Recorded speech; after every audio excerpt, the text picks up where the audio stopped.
Hello, and welcome back to The Moose. Today, we'll be uncovering the unfortunate repercussions of falling for online scams.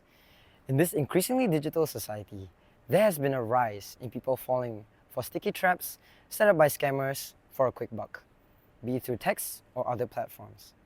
In 2023, there were more than 46,000 scam cases reported in Singapore, with majority falling prey to fraudulent jobs and e-commerce offers. Even I fell for a scam once. I was once offered a job as a pilot for a super prestigious airline company. I thought I was gonna be a millionaire. Well, we all know how that turned out. They didn't even ask for my pilot's license. Do you have one? No. Anyway, in today's segment, we have gathered 3 different perspectives. First one is Dr. Connor Tist, who will be telling us all about the origins of scams and common signs of online frauds. A scam, which is the act of swindling, is defined as a fraudulent or deceptive act or operation. Some say the earliest recorded case of fraud was in the 300 BC. I, however, live by 3 simple rules to prevent me from falling into these scams. First of all, do not share your password to anyone, and I mean anyone. Not your family, not your kids, and definitely not to some random strangers online, even if they ask you nicely. That brings me to the second point. If something seems too good to be true, it probably is. For example, Richard from Facebook Marketplace. He is selling an iPhone 18 for 700 bucks. He probably just wants your money. And how do we know this?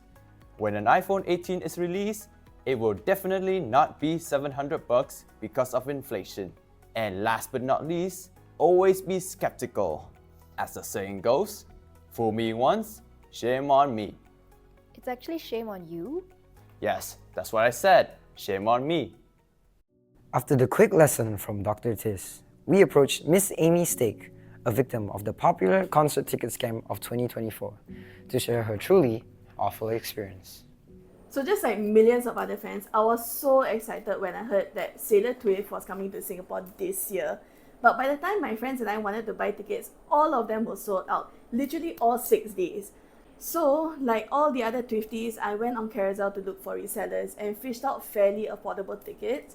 Someone was selling them for like $500, which didn't ring any bells for me at that time because I really wanted to see her live. It was a super quick transaction lor. The seller sent me a soft copy of the tickets within minutes after I paid out them the money. But when it came down to the actual concert day itself, oh my god, he went missing. We tried to scan our tickets and he wouldn't let us through. But what's worse is that when we tried to contact him, he was completely MIA. He deleted his account, we could not contact him at all, he just completely ghosted us. And we not only missed the concert, but we collectively lost like 1.5k that day. I guess my need to see Sailor made me a little lavender hazy, but I managed to shake it off. And I mean, if Sailor ever sees this, I can only say, look what you made me do. Okay, cut. To fully understand the severity of this issue, we have to put ourselves into the shoes of these swindlers. Today, we have tracked down a 20-year-old woman who is a self-proclaimed professional at this, loves scamming. So come along as we try to understand her motives. Hello, Miss Connor. Okay. Got your attention. Maybe you can start off by me asking, what is it exactly that you do? Well, I go on some apps and I talk to some guys, chat them up, and well, get to know them, sort of. Do you feel bad doing this? I think it's quite empowering actually. I wake up every morning and I just send them a quick text, find some photos off Google to send it to them, and they're practically throwing money at me. I like calling it using what God gave me. Okay, but if it's not a real photo, isn't that in itself a scam? It's not a scam because I'm not asking them for money. Oh, okay. I get it now. Thank you for telling me a little bit more about yourself. I wouldn't want to get in between your scammings. I'm not gonna talk to someone who doesn't understand me. Oh. Well, it has been a day of learning for us all, hasn't it?